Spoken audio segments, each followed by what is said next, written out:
Now, for decades, post-traumatic stress disorder has damaged the lives of our war veterans long after they return from the battlefield. Now, one veteran is taking a huge step to raise awareness and funding for that problem. He's about to embark on a 2-year trek around the nation. Courtney Bembridge reports.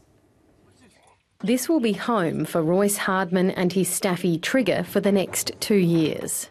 So in here we have some power sockets, 12 volt to charge cameras, laptops. The 26-year-old is no stranger to hardship. He completed a tour of duty in Afghanistan with the Australian Army in 2009 and returned with post-traumatic stress disorder. And I went downhill quite rapidly.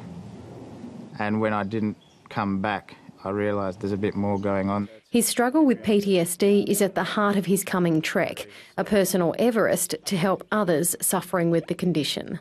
I decided that doing something little wouldn't be enough, so the biggest thing I could think of was to walk around Australia, and I think that's the best way to get it out there and get people to accept it and understand it. And taking Trigger along was a no-brainer.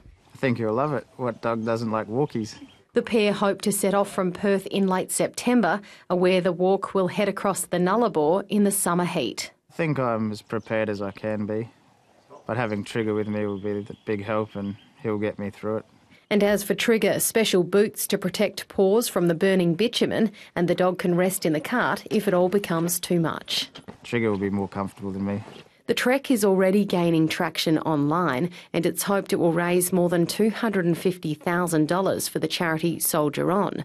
Other not-for-profit organisations are also on board, including Alongside, which helps care for the partners and families of people with PTSD. Loving someone with this illness, it's the ultimate test of faith, because you have to have faith that the love is still there, even when on most days all evidence is to the contrary. And that can be really difficult. It can be extremely isolating and extremely lonely. The pair will aim to walk for 12 hours a day and have set a target of 2 years to make it back to Perth.